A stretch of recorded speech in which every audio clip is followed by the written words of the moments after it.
My first memories of music was probably at home finding a box of 7 inches that belonged to my parents, and I remember finding a Beatles record. I think the B-side was "Working Class Hero." Might actually be John Lennon rather than the Beatles, and loads of kind of traditional stuff and dodgy Nana Muscuri records and stuff like that. And I have an older brother as well who was always a couple of years ahead of me in terms of music, so he probably introduced me to a lot of stuff when I was young. I remember spending a summer in Rotherham, and that was the first time I ever bought records. I remember clearly going shopping with my own money to go and buy some stuff, and I think I bought 3 7 inches that day. It was the week True Faith came out, New Order, so that's officially or unofficially the first record I ever bought, but I also bought Def Leppard's Animal that day as well. So. And then my brother went to college about 4 years before me, and he got very much into music, and he was running a club in Galway, so he was coming home with My Bloody Valentine records and Pixies records and Bauhaus and The Cure and stuff like that, so I really started to get heavily into music through his record collection. And then I suppose when I moved to Dublin and started college, I just started to kind of find my own way, and started buying a lot of stuff. And since then, it's been a bit of an obsession, really, in terms of listening to it, going to gigs, buying music, playing music, everything. So yeah. It's a total melting pot how it all comes together. I mean, there's four of us in the band. We all like very different things. We all come from very different musical backgrounds. Someone comes in with an idea, we tend to build it on that, or maybe Steve might work on something at home from the more electronic side of things, and he comes to the band with an idea, or one of us that comes to the band with an idea. Sometimes it's done sitting on a computer, other times it's done in a room playing instruments, and we add the electronics later. It totally depends. It is unusual. I mean, it tips its hat in lots of different directions, but I suppose it is a kind of a melting pot of everything we've been listening to all through your life. I mean, do you think music you listen to even as a kid comes out later on in different ways? And we never really have a set goal to do anything. We just kind of try and create something, and if it feels right, we go with it. I mean, to do this record, there got 40 tunes written for it. Different people bring in different ideas, and Steve had a lot of ideas as well. And then we bring those together, and then we work on them. Some things fall off naturally because they're just not working out. Other things just don't seem to sit with the other songs. Well, there might be good songs that just don't necessarily fit with it. And we thought we'd have arguments over what went on the record, but we actually put a vote to it, and we all pretty much picked kind of the same 10, 11, 12 songs, and then it came down to 10. So it just kind of felt right. It was quite nice. It was quite natural. It was quite an organic process, but how it came together, So it just kind of felt right, and you just kind of know in your heart whether it's working or not, So I suppose it's probably a very natural thing. In terms of lyrics, we treat it like vocals as just another instrument. It's no different to drums or synths or guitar or anything. So if it serves the song, it's in there. If it's not needed, there's no requirement for it. But it's a lot of work goes into the songs initially in the writing process, and we do all come from very different backgrounds musically, so everyone kind of pushes and pulls in different directions, and it kind of brings us somewhere hopefully new, somewhere different. But ultimately, I think it just ends up kind of feeling right. You kind of know, as Jess said, we probably wrote the guts of 40 tunes, but we knew in our hearts what 10 or 12 tracks were going to end up on the record, and it's quite a democratic process when we go to. We put a lot of things to the vote. If something works, if it doesn't work, and it all just seems to fit into place. It depends. I mean, some of the lyrical ones would come from a lyrical idea, and that would come from some of the lyrical ideas, but other ones, it just depends. It might come from the initial idea. Sometimes it's given a working title. Most of them had working titles. It's a running joke, like new tune is a regular new title in the Halfset set, but then we end up naming them, or sometimes you put a name on it where it can stick, or you just get a vibe off something and it works it out. Maybe there's a reason behind it. I mean, there's a few ones that got names. We all named them variously. I mean, Killian, you were Desire Lines and come up with a few things like that. And yeah.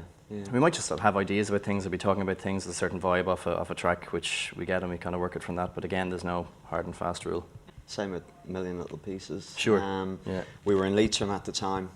We used to go down to Leitrim quite a bit. Steve's Steve and Sinead Sinead's parents have a house down there, and we bring all the equipment down to Leitrim and kind of write solidly for the weekend. And I think whatever book I was reading that weekend, just to give something a working title, it came from the book. Same with Desire Lines, it was just something I stumbled upon. And not Cecilia Hearn's book, though. Exactly. It was actually a working title for the album until we found out Cecilia Hearn was going to release a book by the same. So we scrapped that. But we kept it as she's been a huge influence. As a title for the song, because the concept of Desire Lines is quite nice. It's quite nice. I think it's great to get. It's an amazing thing to get. I mean, there's a lot of great Irish albums come out this year. I think it's brilliant. It just draws a bit of attention to it. I mean, we've always only had one goal, and that was to make the best music we could make and put it out there.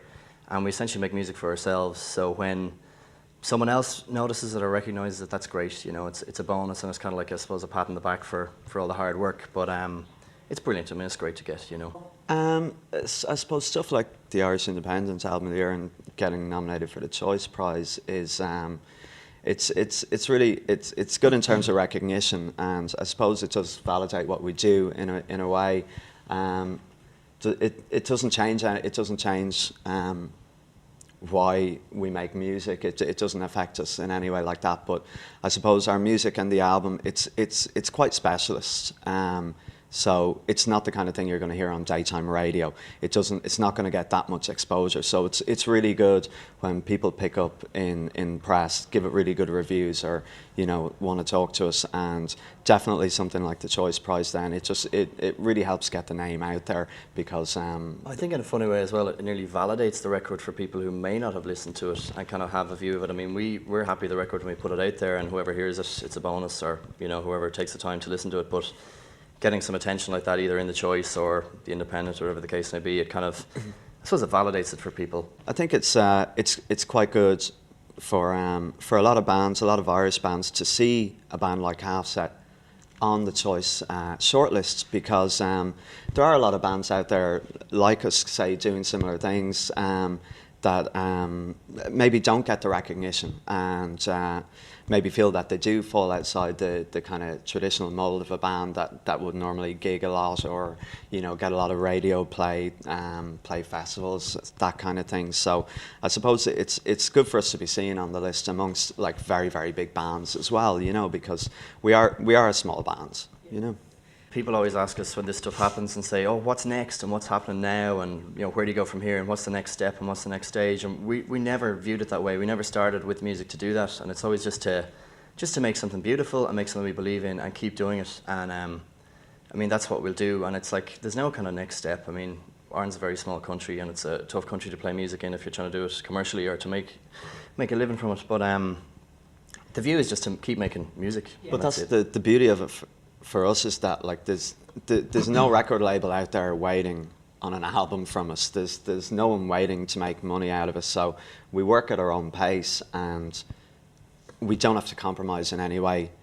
We can write exactly what we want. If that's like an 8-minute instrumental track, and if that's what feels right, that's what we do. So we're privileged in a way where we don't have to rely on it to pay the rent, where it's not our career. Some of us work in the industry, but we all have full-time jobs. We all do our thing. It's something we take really seriously, and we put a huge amount of work into. But thankfully, we're our own bosses, and we can do what we want. That's more liberating than doing a tour of the world, in my point of view, because you're doing it in your own terms. I mean, there's so many bands doing things that they hate doing. There was so many great, really good records out this year. I counted about 30 that I thought would get in there before Halfset. I was totally shocked when we got the nod. So yeah, I mean, anyone that's in there can win it on the night. Anyone that's in there deserves to win it. Anyone who makes a record, I mean, it's really tough work making a record. It's a long process, and a hell of a lot of work goes into it. Whether you love the music or hate the music, I think anyone who's making music, particularly independently, for whatever reasons, I mean, you have to say hats off. So whoever wins, wins.